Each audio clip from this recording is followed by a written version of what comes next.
PBNU menetapkan larangan kepada seluruh struktur kepengurusan NU untuk mengutip iuran dari warga yang dipergunakan untuk membiayai kegiatan organisasi.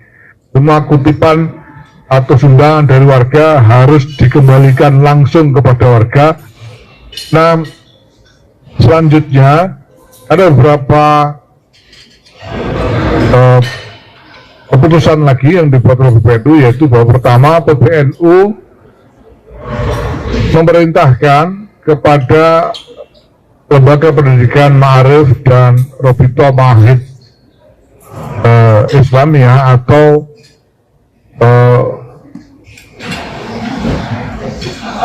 asosiasi pesantren-pesantren untuk melakukan penelitian menyeluruh terhadap laporan adanya upaya penyimpangan atau membuat narasi yang menyimpang tentang sejarah berdirinya NU.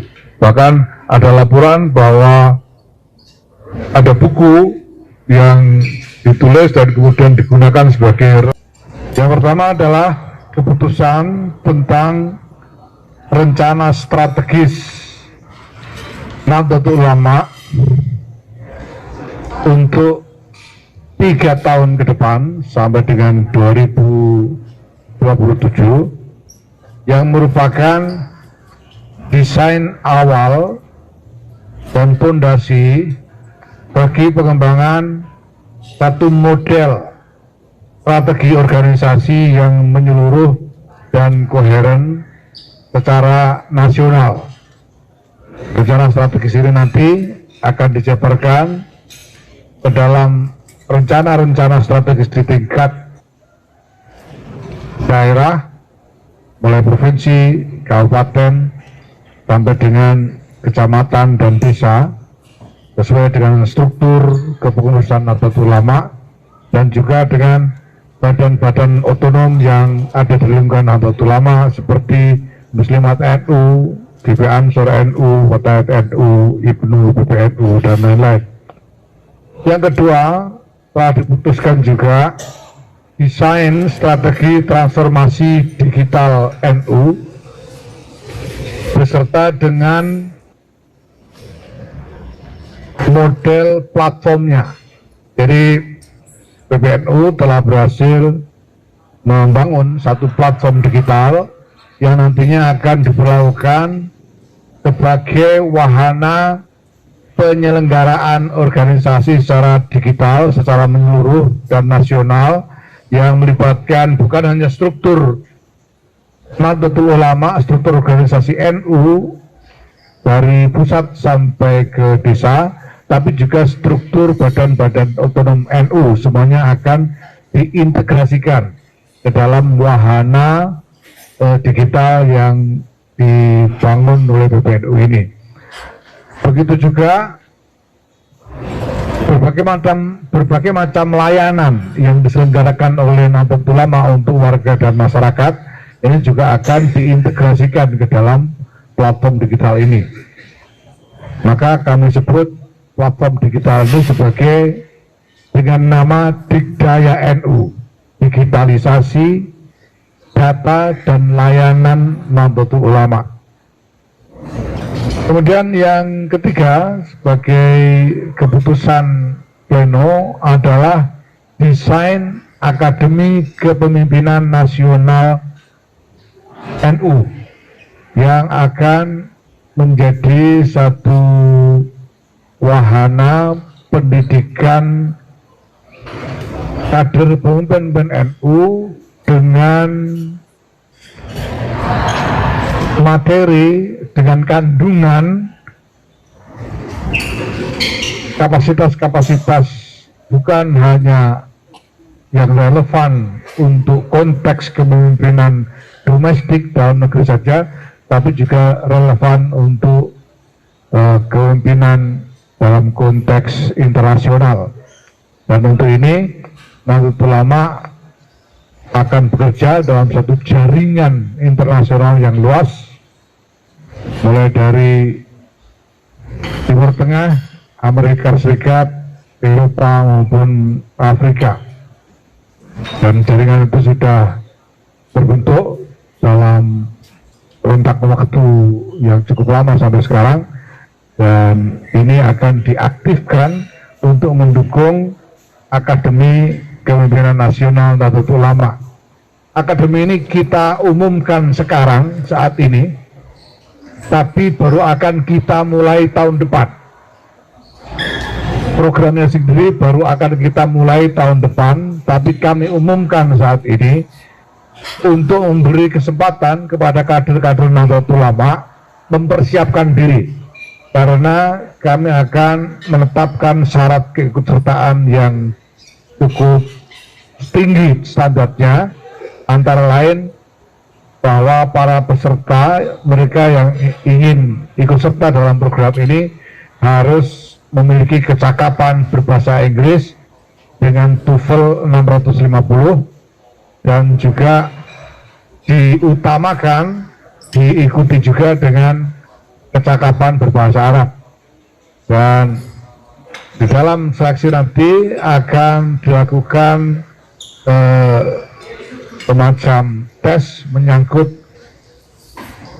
berbagai wawasan, termasuk wawasan sosial, ekonomi, politik, domestik, dan wawasan geopolitik sebagai syarat pengetahuan dasar bagi para calon peserta, dan juga akan diseleksi dengan psikotes untuk mendapatkan kader-kader dengan karakter yang paling unggul di antara mereka yang ingin mengikuti program ini. Maka kami memberi kesempatan kepada kader-kader yang berminat untuk mempersiapkan diri selama setahun ini, sebelum nanti tahun depan, bulan Agustus tahun depan, kita akan mulai program Akademi Kepemimpinan Nasional Nahdlatul Ulama ini. Nah, kemudian Pleno juga memutuskan sejumlah peraturan PBNU untuk meningkatkan kinerja organisasi, yaitu peraturan tentang pedoman penyelenggaraan kaderisasi, peraturan tentang pedoman penyelenggaraan konferensi atau forum-forum permusyawaratan, peraturan tentang tata cara pelantikan kepengurusan, peraturan tentang pedoman pelarangan rangkap jabatan, peraturan tentang bantuan perjalanan penugasan, dan peraturan tentang pedoman kerjasama usaha. Nah, mungkin yang bisa kami highlight terkait dengan peraturan-peraturan ini satu saja, bahwa PBNU menetapkan larangan kepada seluruh struktur kepengurusan NU untuk mengutip iuran dari warga yang dipergunakan untuk membiayai kegiatan organisasi. Semua kutipan atau sumbangan dari warga harus dikembalikan langsung kepada warga dalam bentuk sedekah, infak, atau zakat melalui lazisnu. Jadi tidak boleh mengutip iuran untuk kegiatan organisasi, termasuk misalnya iuran untuk membangun gedung kantor, iuran untuk mengadakan acara ini dan itu tidak diizinkan. PBNU juga melarang kepada seluruh jajaran pengurus NU di daerah untuk memberikan honor dalam bentuk apapun kepada petugas-petugas PBNU yang dikirim untuk melaksanakan tugas-tugas organisasi. Karena dari waktu ke waktu nanti akan ada petugas-petugas PBNU yang dikirim melaksanakan tugas di daerah-daerah, dan semua pembiayaannya akan ditanggung oleh PBNU, dan jajaran pengurus di daerah dilarang memberikan apapun kepada petugas PBNU tersebut. Nah, selanjutnya ada beberapa keputusan lagi yang dibuat oleh PBNU, yaitu bahwa pertama PBNU memerintahkan kepada lembaga pendidikan Ma'arif dan Robito Mahid Islamiyah atau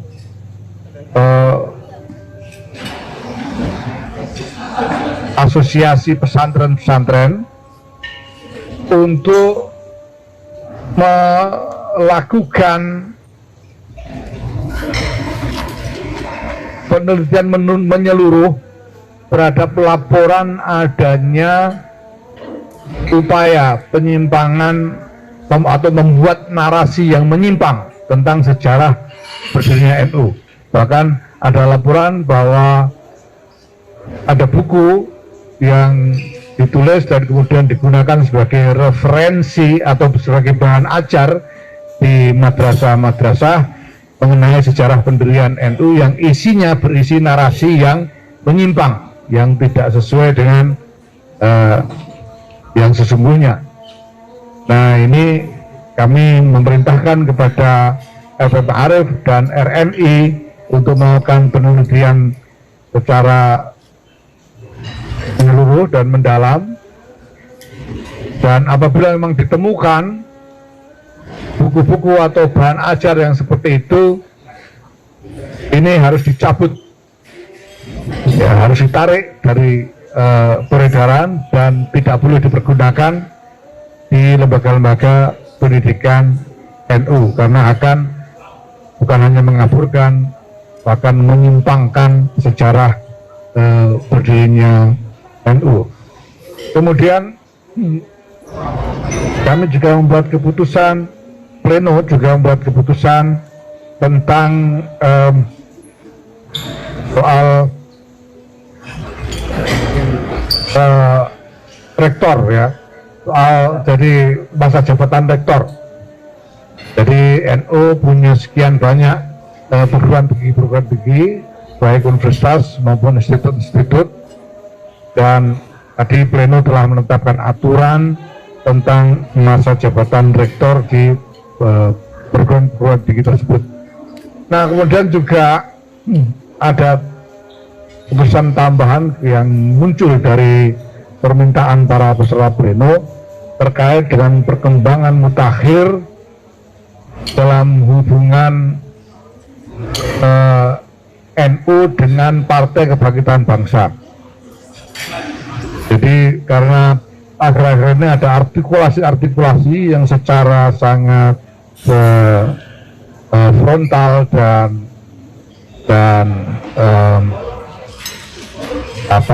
sangat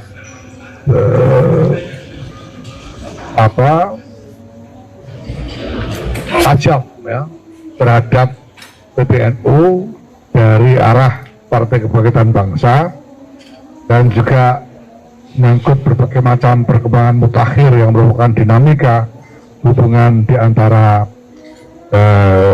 dua entitas ini. Ya, saya harus sampaikan terus terang bahwa ada banyak komplain ada dari para peserta pleno, ya, dan kemudian untuk mencari jalan, kami tidak ingin membuat langkah yang bergesa-gesa terkait dengan ini. Maka kemudian pleno memberikan mandat kepada dua orang.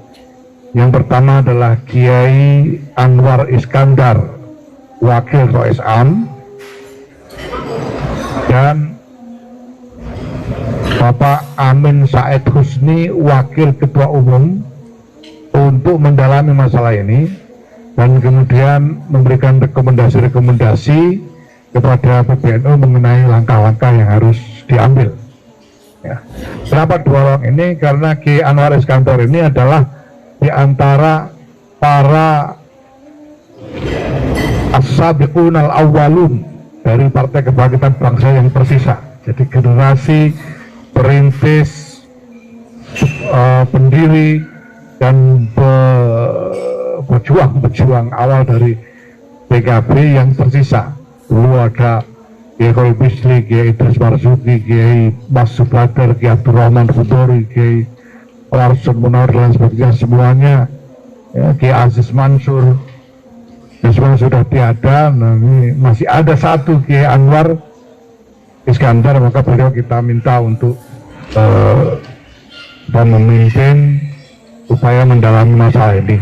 Dan Pak Amin Said Husni ini adalah juga wakil sekjen DPP PKB yang pertama dulu ya, dan juga beliau juga adalah anggota asistensi dari tim 5 yang diberi mandat oleh PBNU waktu itu untuk mempersiapkan berdirinya Partai Kebangkitan Bangsa. Nanti kita lihat beliau berdua akan bekerja lebih lanjut dalam masalah ini dan berikan rekomendasi-rekomendasi kepada PBNU mengenai langkah-langkah yang harus diambil.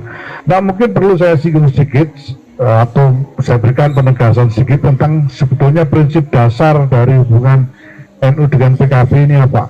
Ya.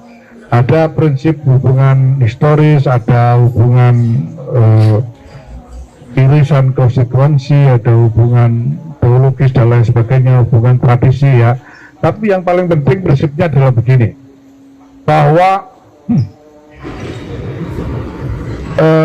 NU ini tidak mungkin dianggap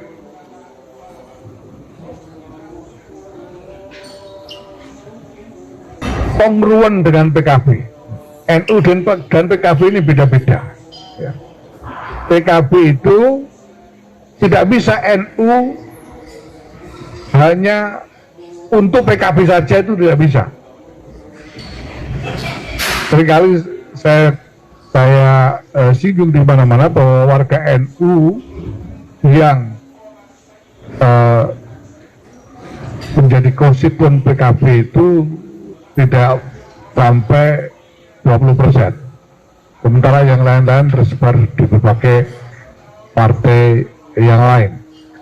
Nah, maka NU juga harus berpikir tentang hubungan dengan semua kekuatan politik yang ada, bukan hanya PKB. Ya, ini tidak berarti NU tidak mau berurusan dengan PKB atau NU berlepas diri dari PKB, tidak. Tapi NU tidak mau hanya mengurusi PKB saja, kira-kira begitu. Yaitu prinsip dasarnya seperti itu. Tetapi bahwa kemudian ini menimbulkan semacam sentimen negatif dari sejumlah elit PKB sehingga mereka sampai menyerang PBNU dengan berbagai macam serangan yang sangat tajam. Nah, ini menjadi persoalan bagi PBNU karena ini jadi soal lembaga yang ya katakanlah disepelekan, direndahkan dan lain sebagainya, dan PBNU secara kelembagaan perlu mengambil